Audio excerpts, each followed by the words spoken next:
Hello guys, போன fall சீசனில் kaiju number 8 அப்படிங்கிற இந்த ஒரு அனிமே ஆயிருந்தது. ஸோ இப்போதைக்கு பார்த்தீங்கன்னா இந்த அனிமேக்கான சீசன் 1 வந்து கம்ப்ளீட் ஆயிடுச்சு. இந்த வீடியோவில் இந்த ஒரு கைஜு நம்பர் 8ஓட சீசன் 1க்கான ரிவ்யூ தான் பார்க்க போகிறோம். வீடியோ பந்தலுக்கு புதுசாக இருந்தால் உடனே சப்ஸ்கிரைப் பண்ணிட்டு வெயிட் பண்ணுங்க. சரி வாங்க இப்போ வீடியோக்குள்ளே போகலாம். நம்ம ஜெயிக்கிறோமா தோக்கிறோமாங்கிறது முக்கியம் இல்லை நண்பா, கடைசி வரைக்கும் முயற்சி பண்ணமாங்கிறது தான் முக்கியம். இன்னும் சிம்பிளாக சொல்லணும்னா, தோத்தாலும் ஜெயிச்சாலும்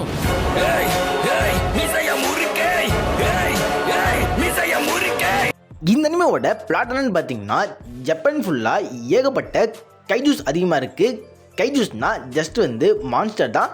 இப்போதைக்கு வந்து இந்த கைஜூஸை மொத்தமாக காலி பண்ணோம் அப்படின்ட்டு நினைக்கிறவன் தான் நம்ம ஹீரோ. அவன் பேர் தான் காஃப்கா ஹிபினோ. பட் அவன் வந்து ரொம்ப வீக்காக இருப்பான். அவனால் அந்த ஒரு கைஜூஸ் கூட சண்டை போடுற அந்த டிஃபென்ஸ் ப்ரொசீஜர் செய்ய முடியாது. பட் ஃபைனலாக பார்த்தீங்கன்னா ஒரு கைஜு வந்து ஒரு பூச்சிமாக இருக்கும், அதை அவன் சாப்பிட்ருவான். அதுக்கடுத்து அவனுக்கு மான்ஸ்டர் பவர் கிடச்சிருக்கும். இப்போதைக்கு அவன் இந்த பவர் வச்சு இந்த கைஜூஸை காலி பண்ணா இல்லையா அப்படிங்கிற அதுதான் வந்து இந்த ஒரு அனிமையோட பிளாட்டு. ஸோ இப்போ நம்ம இந்த அனிமையோட பாசிட்டிவ் பாயிண்ட் ஆரம்பிச்சிடலாம். ஃபஸ்ட்டு வந்து இந்த அனிமையோட அனிமேஷன் பயங்கரமாக இருந்துச்சு. ஸோ இப்போதைக்கு பார்த்தீங்கன்னா ஃபஸ்ட் சீசனில் ஜஸ்ட்டு 12 எபிசோடு தான் இருக்குது. இந்த 12 எபிசோட்லேயே ஏகப்பட்ட ஆக்ஷன் சீக்வன்ஸ்லாம் இருக்குது.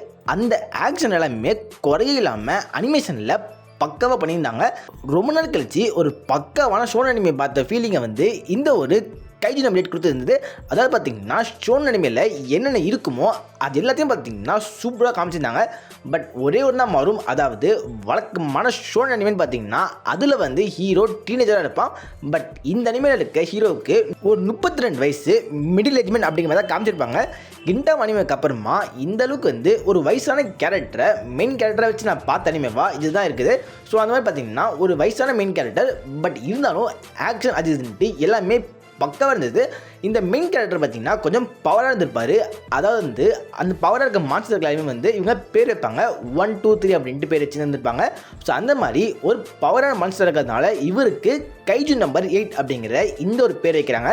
இவர் ரோட் பவராக இருக்கிறப்ப இவர் வந்த உடனே அந்த ஃபைட் எல்லாமே டப்பு முடிஞ்சிடும். ஸோ அதனாலே பார்த்தீங்கன்னா மோஸ்ட்லி வந்து இந்த ஃபஸ்ட் சீசனில் இவர் கைஜுவா மாறுற சீன் வந்து ரொம்பவே கம்மியாக தான் இருக்கும். மங்களே பார்த்தீங்கன்னா இதுலேயே வந்த மொத்த சாப்டர்ஸ்லுமே இவர் கைஜுவா ஃபைட் பண்ணுறது கொஞ்சம் கம்மியாக தான் இருந்திருக்கு. ஏன்னா இப்போ இவர் மட்டும் கைஜுவா மாறிட்டாருன்னா அந்த ஃபைட்டு கொஞ்சம் சீக்கிரம் முடிகிற மாதிரி இருந்திருக்கும். அதனாலே பார்த்தீங்கன்னா மற்ற கேரக்டர்ஸ்க்கு ஸ்கோப் இல்லாமல் போயிடல. அதனாலே வந்து இவர் கைஜுவா மாறுறதை கம்மி பண்ணிவிட்டு இவர் நார்மல் ஹியூமன் ஃபார்மில் இருக்கப்ப மற்ற கேரக்டர்ஸ்க்கான அந்த ஒரு ஃபைட் சீக்வன்ஸை ரொம்ப சூப்பராக காமிச்சிருப்பாங்க. இந்த அனிமேல் பார்த்தீங்கன்னா நிறைய சைட் கேரக்டர் இருப்பாங்க. ஒவ்வொருத்தருக்கு ஒவ்வொரு சைட் கேரக்டர் ஃபேவரட்டாக இருந்திருக்கலாம். பட் எனக்கு பார்த்தீங்கன்னா சோஷிரோ ஒஷினா அப்படிங்கிற இந்த ஒரு கேரக்டர் தான் ரொம்ப ஃபேவரட்டாக இருந்தார். அதுக்கு மெயின் ரீசனே இந்த கேரக்டரோட ஃபைட்டிங் ஸ்டைல் தான். அதாவது பார்த்தீங்கன்னா இந்த ஒரு கைஜு வேர்ல்டை பொறுத்த வரையுமே கைஜுவை மோஸ்ட்லி வந்து லாங் ரேஞ்சிலேருந்து அட்டாக் பண்ணி முடிச்சிடுவாங்க. ஏன்னா கைஜு கிட்ட க்ளோஸில் போனால் கண்டிப்பாக சமாளிக்க முடியாது அப்படிங்கிறது தான் எல்லோரும் நம்புவாங்க. பட் இந்த சோஷிரோ சின்ன வயசுலேருந்தே கத்தி சண்டைக்கு ப்ராக்டிஸ் பண்ணவர். அவர் வந்து பார்த்திங்கன்னா கத்தி சண்டை தவிர வேறு ஒன்றுமே தெரியாது. எல்லாருமே வந்து கத்தியை வச்சு கைஜுவை ஒன்றுமே பண்ண முடியாதுன்னு சொல்கிறப்ப அவர் வந்து பார்த்திங்கன்னா கைஜுவை நேருக்கு நேராக க்ளோஸ் காம்பேட்லேருந்து சண்டை போட்டு ஜெயிப்பார். அந்தளவுக்கு பார்த்திங்கன்னா ஸ்வாட்ஸ்மேன்ஷிப்பில் ரொம்பவே பார்த்திங்கன்னா அவர் பர்ஃபெக்டாக இருப்பார். அவரோட ஃபைட்டிங் ஸ்டைல் எல்லாமே சூப்பராக இருக்கும். அது தாண்டி பார்த்தீங்கன்னா ஒரு கட்டத்தில் இவர் பண்ணுற அந்த ஃபைட்டிங் ஸ்டைல்லாம் அப்படியே பார்த்தீங்கன்னா ஏஓடியில் இருக்க லீவை மாதிரி தான் இருக்கும். அதாவது பார்த்தீங்கன்னா லீவை வந்து பீஸ்ட் டைட்டன் இருக்குல்ல, அந்த பீஸ்ட் டைட்டனை பொறுத்துள்ள சீன் வந்து கண்டிப்பாக பல பேருக்கு ரொம்ப ஃபேவரட்டாக இருக்கும். அந்த சீனை பார்த்தீங்கன்னா அப்படியே ரீக்ரியேட் பண்ணுற மாதிரி இருந்திருக்கும். ஸோ அது வந்து பார்த்தீங்கன்னா காப்பின்னு சொல்ல முடியாது, ஜஸ்ட்டு வந்து ஒரு இன்ஸ்பிரேஷனாக இருந்திருக்கலாம்.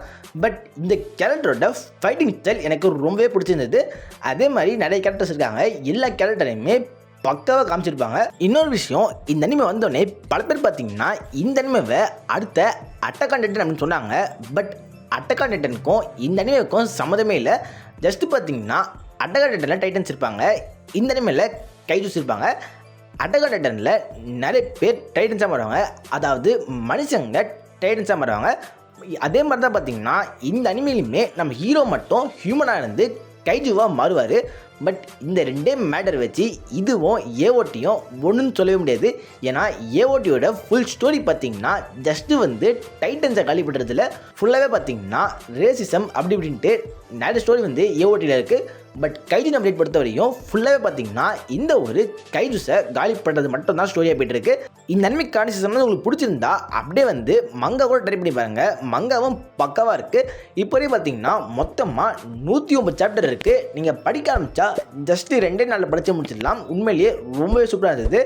பட் இப்போதே பார்த்தீங்கன்னா இந்த கைஜூஸோட ஆரிஜின் என்ன அப்படிங்கிற இந்த மேட்டர் சொல்லாமல் இருக்காங்க.